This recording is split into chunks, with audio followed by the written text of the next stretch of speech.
पासून शेवटची कॅबिनेट झाली, या 55 कॅबिनेटमधून जवळपास 500 निर्णय आम्ही राज्य सरकारने घेतलेले सर्वसामान्यांच्या हिताचे निर्णय तेही आपल्या समोर आहेत। आणि म्हणून एक प्रॉस्पेरिटी, एक पॉझिटिव्हिटी या राज्यामध्ये आणण्याचा आमचा प्रयत्न जो होता त्यामध्ये आम्हाला यश मिळालेलं आहे।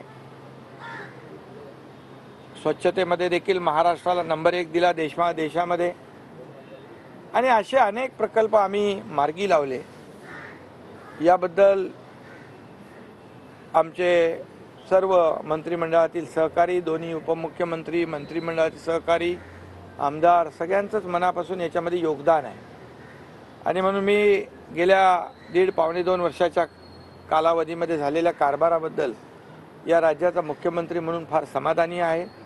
लोकांमध्ये एक सरकारच्या बाबतीमध्ये एक पॉझिटिव्ह परसेप्शन तयार झालेलं आहे। एक ॲक्सेसेबल सरकार आणि प्रो पीपल सरकार, प्रो ॲक्टिव्ह सरकार अशी जी काही सरकारच्या बद्दल एक भावना आणि परसेप्शन लोकांमध्ये क्रिएट झालेला आहे, यासाठी नक्कीच याचा फायदा आम्हाला येणाऱ्या आणि लोकसभेच्या निवडणुकांमध्ये नक्की होईल। कारण आम्ही कुणाची उणीधुनी काढण्यापेक्षा डेव्हलपमेंटला महत्त्व देतो। कारण डबल इंजिन सरकार म्हणतो, केंद्राने, मोदी साहेबांनी देखील अनेक प्रकल्पांची भूमिपूजन उद्घाटन केली। आम्ही बोलवले, त्यांना निमंत्रण दिलं की तात्काळ त्यांनी त्याला होकारही दिला। कारण हे राज्याच्या नागरिकांसाठी, जनतेसाठीच महत्त्वाचे प्रकल्प होते। आणि म्हणून हे डबल इंजिनचं केंद्राने देखील पूर्ण पाठबळ आम्हाला दिलं गेले 1.5-2 वर्षांमध्ये, त्याचाही फायदा झालेला आहे। आणि म्हणून आज या राज्यामध्ये केलेली विकासाची कामं, आलेली परदेशी गुंतवणूक, जवळपास 5 लाख कोटीची परदेशी गुंतवणूक आलेली आहे, लाखो रोजगार निर्माण होणार आहेत।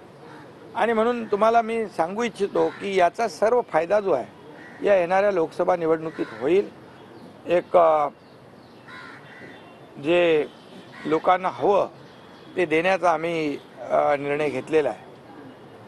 आणि म्हणून मी महाराष्ट्रातल्या जनतेला देखील मनापासून शुभेच्छा देतो की त्यांनी अतिशय कमी कालावधीमध्ये आमच्या सरकारवर विश्वास ठेवला आणि प्रेमही दिलं, आशीर्वादही दिले।